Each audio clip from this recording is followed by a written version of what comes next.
गेल्या 2 दिवसापासून सुनावणी वक्फ बिलावर त्याच्या विरुद्ध जे वेगवेगळ्या लोकांनी वेगवेगळ्या पक्षांनी जे याचिका दाखल केली होती त्याच्यावर आज सर्वोच्च न्यायालयाने तात्पुरता स्थगिती दिलेली आहे।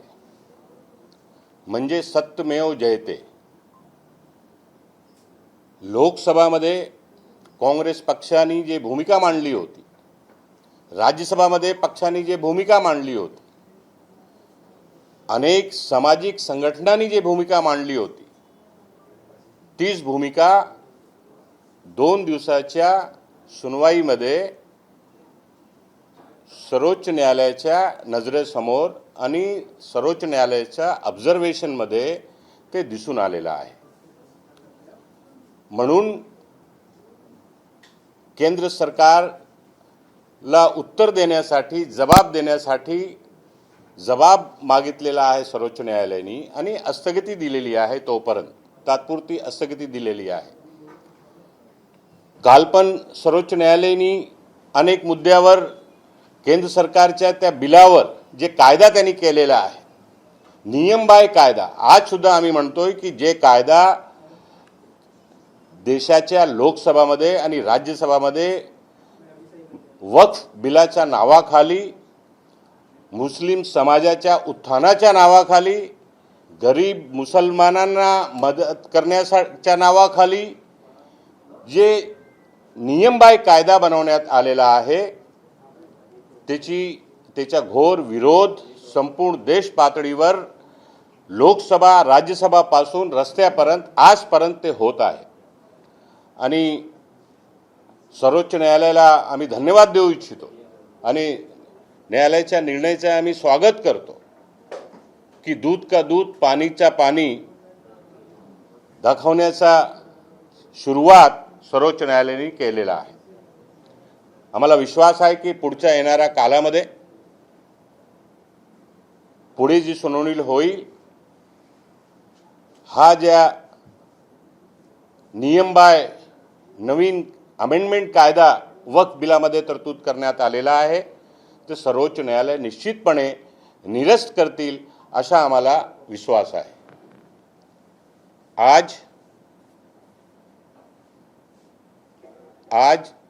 सर्वोच्च न्यायालय ने वक्फ बिल पे जो निर्णय दिया है, सबसे पहले उस निर्णय का हम स्वागत करते हैं।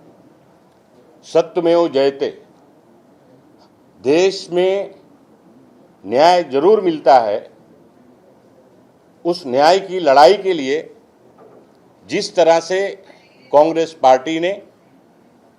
पार्टी के अध्यक्ष मल्लिकार्जुन खड़गे जी ने, राहुल गांधी जी ने और कांग्रेस पार्टी के सभी सांसदों ने और भी देश के विभिन्न दल के नेताओं ने, सांसदों ने लोकसभा से लेकर राज्यसभा से लेकर रास्ते तक उतरकर गैर कानूनी तरीके से बनाया गया अमेंडमेंट बिल जो लाया गया वक्फ एक्ट के अंदर, उसका विरोध सबने किया था। ताकत के बल पर जबरन लोकसभा और राज्यसभा में उस बिल को, अमेंडमेंट बिल को पास करवाया गया। कांग्रेस पार्टी सहित 70-75 लोगों ने देश के सर्वोच्च न्यायालय में याचिका दाखिल की थी। पिछले 2 दिन से सुनवाई चल रही थी। कल भी आपने देखा और आज भी जिस तरह से सर्वोच्च न्यायालय ने उनके सामने सुनवाई के दौरान जो मुद्दे आए और उन्होंने केंद्र की सरकार से जो सवाल पूछा है, वो सिद्ध हो गया है कि जो बात विपक्ष पूरे देश में कर रहा था, इस बिल का जिस तरह से सामाजिक संगठन हो, धार्मिक संगठन हो, राजनीतिक सारे संगठन जो विरोध कर रहे थे, ये सिद्ध हो गया कि ये सही था और सर्वोच्च न्यायालय ने उसके ऊपर तत्पूर्वता स्थगिती दी है। और आने वाले दिनों में हमें विश्वास है कि ये गैर कानूनी तरीके से जो वक्फ एक्ट में अमेंडमेंट बिल ताकत के बल पर पास करवाया गया है, सर्वोच्च न्यायालय आने वाले दिनों में इसकी पूरी और बारीकी से सुनवाई करके और इस बिल को निरस्त करेगी, ये हम सबको विश्वास है। लेकिन जिस तरीके से से बीजेपी या उनके तमाम सारे नेता ये कह रहे हैं कि कांग्रेस मुसलमानों को गुमराह कर रही है, गरीब मुसलमानों के हक को छीन रही है, इसको कैसे देख रहे हैं? देखिए, पहली बात तो एक साफ करना चाहता हूं कि वक्फ एक्ट और जो वक्फ है शरीयत में, दान जो शरीयत में दिखाया गया है, वक्फ किया जाता है, वंस ए वक्फ ऑलवेज वक्फ। एक बार अल्लाह के नाम पर अगर किसी ने अपनी संपत्ति वक्फ कर दी तो वो ताक़यामत तक वक्फ ही रहेगी। और जहाँ तक मुसलमान का सवाल है, ना उसमें कोई गरीब होता है, ना कोई छोटा होता है, ना कोई बड़ा होता है। और ये गरीब मुसलमानों के वेलफेयर के लिए ही वक्फ के संपत्ति लोग वक्फ करते हैं, ताकि गरीब मुसलमानों के वेलफेयर के लिए उसका सही तरह से उपयोग किया जा सके। और भारतीय जनता पार्टी एक प्रोपगंडा करने वाली पार्टी इस देश में बन गई है और हमेशा हर मुद्दे का प्रोपगंडा करके गलत तरह से लोगों को, देश को गुमराह करके वक्तव्य करते रहती है।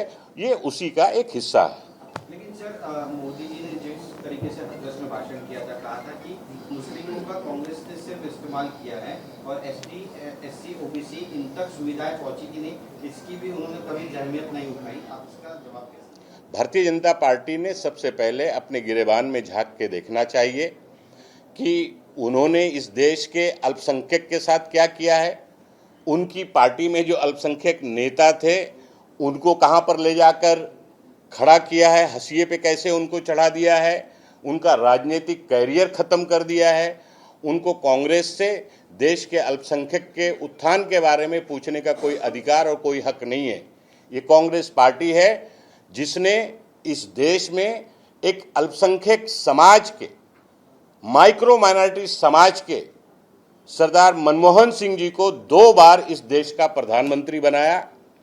चाहे राष्ट्रपति पद की बात हो, मंत्रिमंडल की बात हो, सब जगह कांग्रेस पार्टी ने हमेशा से सभी समाज, सभी समुदाय, चाहे वो छोटा हो, चाहे बड़ा हो, चाहे अगड़ा हो या पिछड़ा हो, सबको, चाहे अपर कास्ट हो, ब्राह्मण क्लास हो, ठाकुर हो, यादव हो, ओबीसी हो, सभी को हमेशा सम्मिलित करने का काम, राजनीतिक तौर पर देश की मुख्य धारा में लाने के लिए मौका देने का काम कांग्रेस पार्टी ने हमेशा से किया है। एक सवाल जो बीजेपी लगातार, अभी प्रधानमंत्री ने भी कहा और तमाम सारे बीजेपी के बड़े नेताओं ने कहा कि वक्त को लेकर कांग्रेस इतना आक्रामक है और किसी मुस्लिम नेता को कांग्रेस जो है अपना राष्ट्रीय अध्यक्ष नहीं बनाती, मुंबई का अध्यक्ष नहीं बनाती या फिर महाराष्ट्र का अध्यक्ष नहीं बनता। ओवरऑल अध्यक्ष की पोजीशन जो होती है वो किसी मुस्लिम नेता को क्यों देती? देखिए, कांग्रेस पार्टी का इतिहास है। कांग्रेस पार्टी में इसके पहले भी अल्पसंख्यक समाज के बहुत सारे राष्ट्रीय अध्यक्ष रह चुके हैं। मैंने बहुत सारे राष्ट्रीय अध्यक्ष कह चुके हैं। इतिहास को पढ़ना चाहिए, तारीख को समझना चाहिए। लेकिन भारतीय जनता पार्टी तो ये बताए कि उनके जो 2-4 उंगली पे गिनने वाले जो नाम हैं, 2-4 जो नेता बड़ी मशक्कत से उस पार्टी में उन्होंने अपना राजनीतिक कद बनाया था, आज उन सभी नेताओं को हाशिए पे लाकर खड़ा करने का काम, घर बैठाने का काम जो भारतीय जनता पार्टी ने किया है, पहले वो जवाब देश की जनता को देना चाहिए। उनको देश के अल्पसंख्यक की कोई चिंता न कभी रही है न है, और मैं कहना चाहता हूं कि उनको कोई ज़्यादा चिंता करने की आवश्यकता नहीं है। एक सवाल दूसरा, महाराष्ट्र सरकार ने आज नई शिक्षा नीति को लेकर के शासनादेश जारी किया और उसमें कहा कि हिंदी को कंपलसरी भाषा बनाया जाए और मराठी के साथ हिंदी और अंग्रेजी भी कंपलसरी भाषा किया जाए। देखिए, आज की प्रेस कॉन्फ्रेंस सिर्फ वक्फ के ऊपर जो सर्वोच्च न्यायालय का आदेश आया है, मैं उस पर अपना वक्तव्य देना चाहता हूं। बाकी सरकार की नीतियों के बारे में अलग से हम अपना बयान देंगे। सर, वेस्ट बंगाल में भी जिस तरीके से हिंसा चल रही है, हिंसा के बाद जिस तरीके से सवाल उठाए जा रहे हैं कि क्या वहाँ हिंदू सुरक्षित है या नहीं है, इस तरीके सवाल उठाए जा रहे हैं बीजेपी की तरफ से, किस तरीके देखते हैं? देखिए, ये सबसे बड़ी बात है कि जिस तरह से वहाँ की मुख्यमंत्री को डिस्टर्ब करने के लिए, वहाँ की सरकार को अस्थिर करने के लिए एक प्रोपगंडा तंत्र भारतीय जनता पार्टी की तरफ से चलाया जा रहा है। जो भी छोटी मोटी ही क्यों ना घटना घटी हो, उसकी हम लोग निंदा करते हैं और हम लोग वेस्ट बंगाल की सरकार से ये मांग करते हैं कि सभी को न्याय और सुरक्षा मिलनी चाहिए और दंगाइयों से कड़ाई से निपटना चाहिए। ये हम सबका हमेशा से स्टैंड रहा है। क्या लगता है आपको कि ये प्री प्लान पूरा था दंगा? देखिए, बहुत सारी खबरें आ रही हैं कि ये ममता जी की सरकार को बर्खास्त करने के लिए एक किया गया एक षड्यंत्र था, ताकि इसको मुद्दा बनाकर बड़ा प्रोपगंडा खड़ा करके उनकी सरकार को अस्थिर किया जा सके, यहाँ तक कि बर्खास्त किया जा सके। ये भी मानसिकता भारतीय जनता पार्टी के नेताओं की और दिल्ली की सरकार की है। वक्फ संदर्भात अनेक गैरसमज पसरवण्यात आले। सिद्धिविनायक मंदिरावर सुद्धा वक्फने दावा टाकला। महाराष्ट्र विधानसभेमध्ये पण ते कुठे टाकलं? विधानसभेचा मुद्दा आला. आता बिहारच्या निवडणुका येत आहेत, अनेक राज्यांच्या निवडणुका आहेत. वक्फला मुद्दा म्हणून पॉलिटिकल गेम चाललाय. हे बघा, पहिले तर ज्या मंदिराबाबत आपण बोलतायत त्या वक्फनी अशा प्रकारचा दावा केलेला आहे किंवा नोटिसेस इश्यू केलेली आहे, अशा प्रकारचा कुठलाही रेकॉर्ड नाही। हे प्रोपगंडा आहे। भारतीय जनता पार्टी एक प्रोपगंडा पार्टी आहे। या देशामध्ये अशा प्रकारचा प्रोपगंडा तंत्र कधी वक्फच्या नावाखाली, कधी हिंदू मुसलमानच्या नावाखाली, कधी हिंदुस्तान पाकिस्तानच्या नावाखाली, कधी लव जिहादच्या नावाखाली, अशा प्रकारच्या वेगवेगळ्या प्रकारचा संदर्भ घेऊन देशाच्या लोकांची दिशाभूल करण्याचं काम भारतीय जनता पार्टी नेहमी करत आहे आणि त्याचा आम्ही विरोध करत आलेलो आहोत आणि पुढे सुद्धा करणार आहोत। एक सवाल और है इससे जुड़ा कि कई उद्धव ठाकरे ने अपनी नासिक के सभा में कहा कि वक्त को लेकर के हमने जो बिल का विरोध किया, तो बीजेपी लगातार कह रही है कि आप हिंदू तो भूल गए, लेकिन बीजेपी जिस तरीके से कहीं महबूबा मुफ्ती के साथ खड़ी होती है, कहीं दूसरी तरफ नीतीश कुमार के साथ खड़ी होती है और वक्त को लेकर के अफवाहें फैला रही है, इसको कैसे देखते हैं? नहीं, ठीक है, उद्धव जी ने जो कहा है बिल्कुल सही कहा है कि भारतीय जनता पार्टी की करनी और कथनी में बहुत बड़ा अंतर है। वो करते कुछ हैं, कहते कुछ हैं। जब राजनीति में उनको जब जो चीज़ सूट करती है वो हमेशा वो करते रहते हैं और वही काम उन्होंने किया है। ऐसा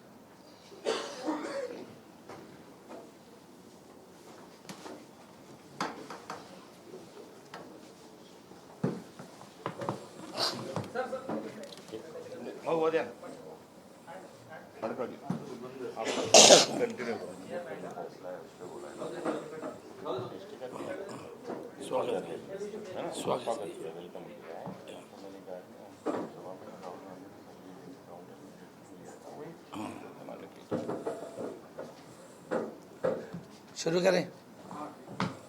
रमेश चन्नतला जी, आप जानते ही हैं, आपसे बड़े ही चाहते हैं और वो अपना मत दोनों तीनों विषय पे देंगे।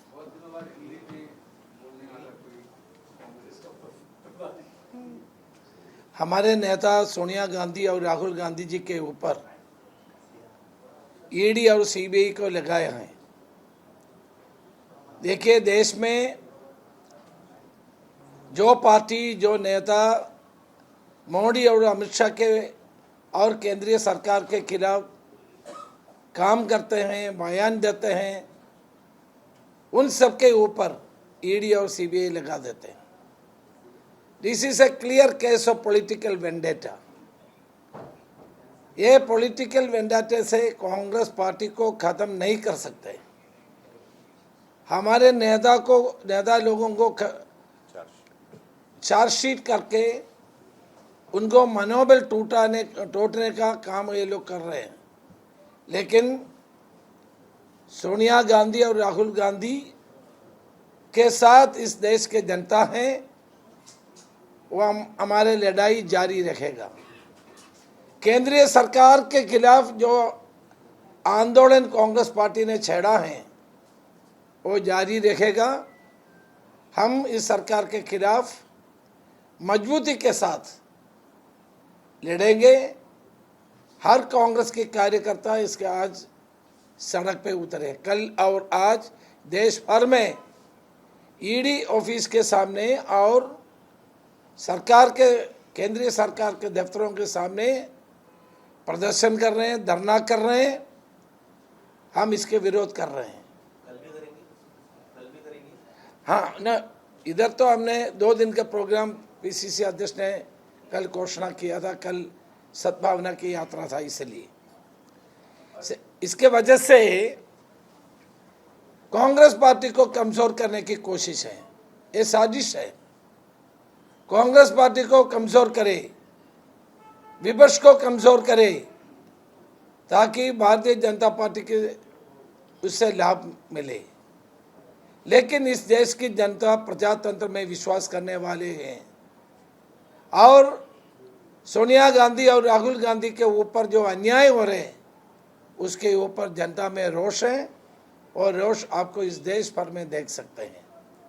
आने वाले दिनों में कांग्रेस पार्टी और मजबूती के साथ लड़ाई लड़ेंगे।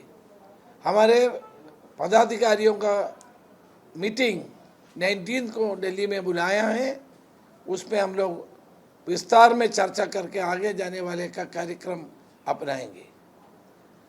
सेकंड, जो वक़्फ़ बिल के को सुप्रीम कोर्ट ने जो रोका 1 हफ्ते के लिए, है ना, स्टेटस को मेंटेन करने के लिए बोला है। देखिए, हमने कांग्रेस पार्टी राहुल गांधी जी और मल्लिकार्जुन खड़गे जी के नेतृत्व में दोनों सदनों में जो मुद्दा उठाया था वो सच है, वो स्थापित हो गया है। वक्फ बिल के ऊपर उन्होंने, केंद्रीय सरकार ने जो जो मुद्दे उठाए थे वो सब खत्म हो चुका है। सर्वोच्च हमारे न्यायालय ने इसलिए इसको रोका, स्टेटस को मेंटेन करने के लिए बोला, और केंद्रीय सरकार को बोला इसके बारे में डिटेल एफिडेविट फाइल करने के लिए बोला, जवाब मांगा है। तो वक्फ बिल के ऊपर कांग्रेस पार्टी ने जो स्टैंड लिया, पूरे विपक्ष ने एक स्टैंड लिया, वो सच है, वो स्थापित कर दिया है। सो मेरे ख्याल से सर्वोच्च न्यायालय ने अच्छा कदम उठाया, मैं इसको स्वागत करता हूँ। और कल उन्होंने जो जो क्वेश्चन पूछा है, सर्वोच्च न्यायालय ने जो जो प्रश्न पूछा है उसको उत्तर सरकार को देना चाहिए। वो सरकार घबराया हुआ है, सरकार घबराया हुआ है। इस देश की जनता को बांटने का काम ही कर रहे हैं लोग। ये लोग समाज को बांटने का काम कर रहे हैं, देश को विभाजित करने का काम कर रहे हैं। सर्वोच्च न्यायालय ने इसका जवाब दिया है। हम जो जो मुद्दे हम लोग उठाया, कांग्रेस पार्टी और विपक्ष ने जो दोनों सदनों में उठाया, वो सच है, वो स्थापित कर दिया है। ये कॉन्स्टिट्यूशन के खिलाफ है। वो जो बिल पास किया है वो हमारे संविधान के खिलाफ है। वो संविधान के अनुसार केंद्रीय सरकार को बिल पेश करना चाहिए। जो बिल उन्होंने पास की है उसके ऊपर जांच करना, उसके ऊपर कार्रवाई करना उच्चतम न्यायालय की कर्तव्य है। वो अपना कर्तव्य निभाया है। तो देश की बांटने का, जात के नाम पे, धर्म के नाम पे लोगों को बांटने का बीजेपी का काम बहुत दिन नहीं चलेगा। लोगों को ये सब मालूम हो चुका है। और आज हमारे महाराष्ट्र प्रदेश कांग्रेस कमेटी के नेतृत्व में एमपीज का मीटिंग हुआ, मेंबर ऑफ पार्लियामेंट्स का। पहली बार हर्षवर्धन तत्काल अध्यक्ष बनने के बाद एमपीज का मीटिंग हुआ। एमपीज के मीटिंग में हमने एमपीज और पार्टी के साथ जो तालमेल होना चाहिए उसके बारे में जो पूरा डिस्कशन हुआ। पार्लियामेंट के अंदर और भीतर जो जो मुद्दा उठाना है उसको लेकर के आगे चलने का तय की है। हर महीने में कांग्रेस के नेता, कांग्रेस पीसीसी अध्यक्ष हर्षवर्धन सत्कार जी और leader of CLP leader Vijay Wadettiwar ji, upper house leader Bunty Patel ji और बाकी सारे नेता लोग इनके साथ बैठे और उनके पार्टी के काम काज में उनका भी पूरा सहयोग और जनता के समस्याओं को लेकर के आंदोलन और अन्य प्रोग्राम करने का भी आज तय किया है। और कांग्रेस पार्टी की महाराष्ट्र में पूरा रिशफल के बारे में हमने तय की है। जिला कांग्रेस कमेटी का पुनर्गठन होगा, प्रदेश कांग्रेस कमेटी का पुनर्गठन होगा। मई सेकेंड वीक के अंदर ये सारे तय करेंगे और उसके बाद हमने MLA MPs सीनियर लीडर्स का 2 दिन का शिविर वहाँ बालेश्वर में करने का भी तय की है। आने वाले दिनों में महाराष्ट्र के जो भ्रष्ट सरकार है वो सरकार के जन विरुद्ध नीतियों के ऊपर हम आंदोलन छेड़ने का भी तय की है। उसका विस्तार में शिविर में आयोजित करेंगे। आप लोग आंदोलन करे थे, पुलिस ने हिरासत में लिया, आंदोलन करे थे आप लोग, जो ईडी की कार्रवाई है उसके खिलाफ आंदोलन कर रहे थे, आप सभी तमाम नेताओं को पुलिस ने हिरासत में लिया। या पुलिस ने हम लोग आगे नहीं दिया है। देखिए हमारा संघर्ष जारी रहेगा, लेकिन हम एक बात आपको बताना चाहता हूँ, हम शांति और अमन की वातावरण बनाए रखना चाहते हैं। कल नागपुर में बहुत बड़ा रैली हुआ, लेकिन पुलिस ने उधर भी रोका। हम जिस रास्ते पे जाना चाहते थे वो भी रोका, लेकिन हम ये तय किया था कि पुलिस से झगड़ा नहीं करना है, हम अपने मुद्दा लोगों के सामने रखना है। आज भी हमने यही किए।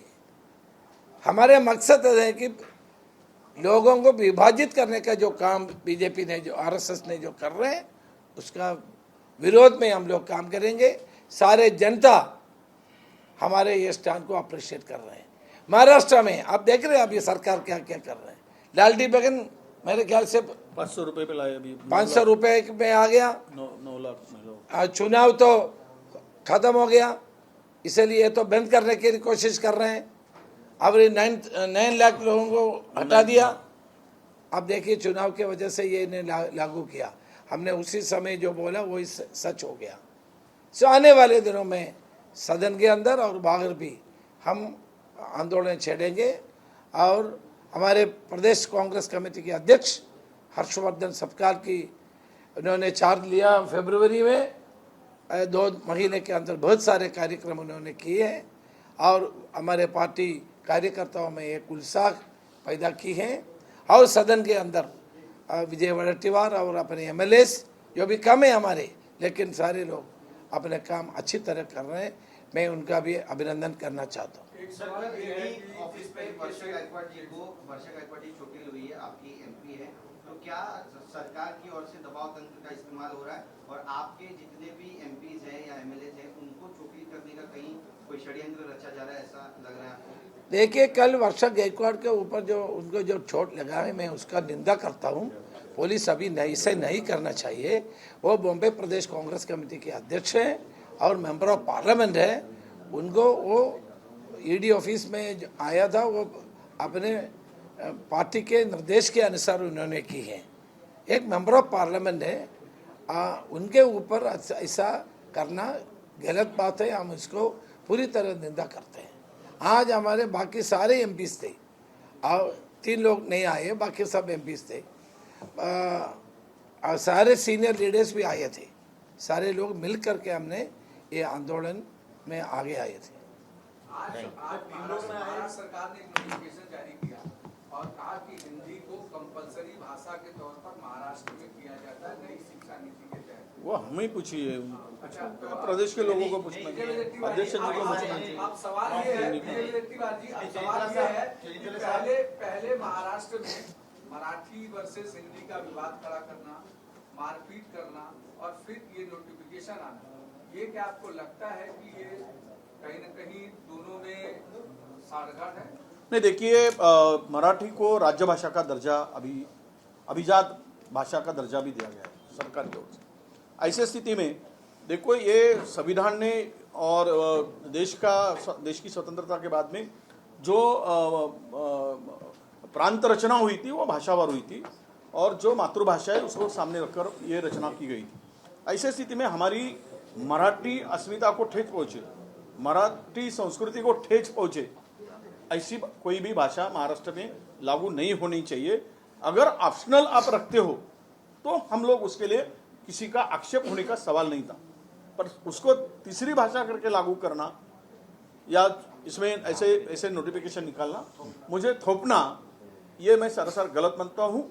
किसी भी भाषा का सम्मान तो हर कोई करता है, पर एक राज्य को उसकी भाषा में हम लोग कल अगर मराठी भाषा मध्य प्रदेश में लागू करने की और तीसरी भाषा करके लागू करने की कोई बात हो तो उस राज्य के लोगों को ठेस निश्चित उन्हें भावनाओं को ठेस पहुंचेगी। सर, आज इस नोटिफिकेशन पर कांग्रेस पार्टी का क्या भूमिका रहेगी, क्योंकि दक्षिण के कुछ राज्यों में कहा जा रहा है कि वो थोपी जा रही है, केंद्र सरकार जो है थोपना चाहती है।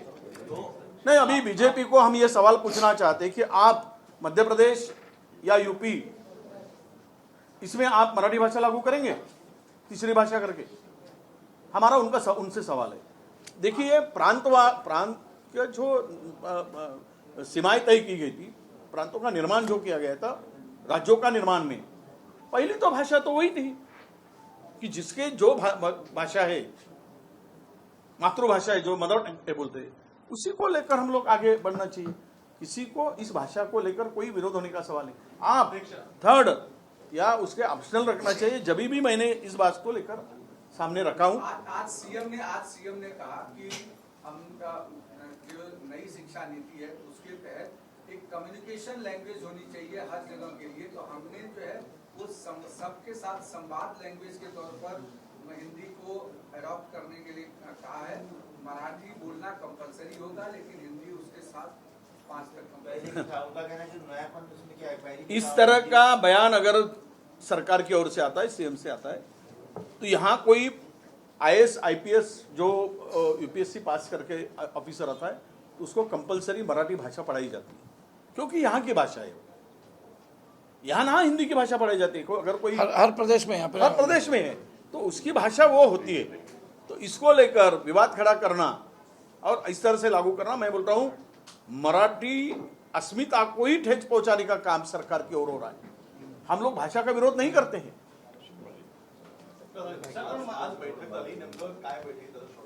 नाही, जसं आत्ता आदरणीय रमेश चेन्नीताला साहेबांनी सांगितलं की मला 18 फेब्रुवारीला मी प्रभार घेतला आणि जेमतेम उद्या 2 महिने होता। या दरम्यानच्या काळामध्ये एक व्यापक स्तरावर समन्वय, संवाद आणि त्यानुसार रणनीती या ठरवण्याच्या अनुषंगानं विविध गटांच्या सोबत आम्ही चर्चा करत आहोत। तर दुसऱ्या बाजूला थेट रस्त्यावर उतरून आम्ही एक कृती कार्यक्रम देखील साकार केलेला आहे आणि यातलीच एक कडी म्हणून आज महाराष्ट्रामधली जी राज्यसभेची आणि लोकसभेची सर्व निवडून आलेले खासदार आहेत यांच्यासोबत एक राष्ट्रीय स्तरावर आणि राज्य स्तरावरचा समन्वय, त्यांचं पक्षातील योगदान, पक्षाचा आणि त्यांचा असणारा समन्वय या अनुषंगानं जी प्राथमिक चर्चा असते, जी प्रत्येक पक्षाच्या मध्ये आवश्यक असते, ती चर्चा आज तब्बल 3.5-4 तास ही सुनिश्चित झाली आणि यामध्ये अनेक मुद्दे ही समोर आले। हे सरकार अप्रिय स्वरूपाचं आहे, मग ते महाराष्ट्र सरकार असो, भारत सरकार असो, यांचे अनेक काळे कारनामे आणि यांच्या अनेक अनियमितता यावरही त्या दरम्यान चर्चा झाली।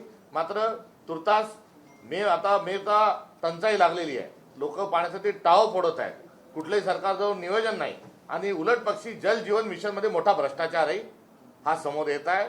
त्या भ्रष्टाचाराच्या अनुषंगानं देखील मोठ्या प्रमाणावर खासदार महोदयांच्या माध्यमातून आलेल्या तक्रारी आहेत आणि या सर्व विषयांची शहानिशा आगामी महिन्यात काँग्रेस पक्ष हा खासदार महोदयांच्या माध्यमातून करणार आहे, अशी स्वरूपाची एक नियोजन आणि पक्षाच्या अंतर्गत संघटनात्मक बाबीवर चर्चा झाली।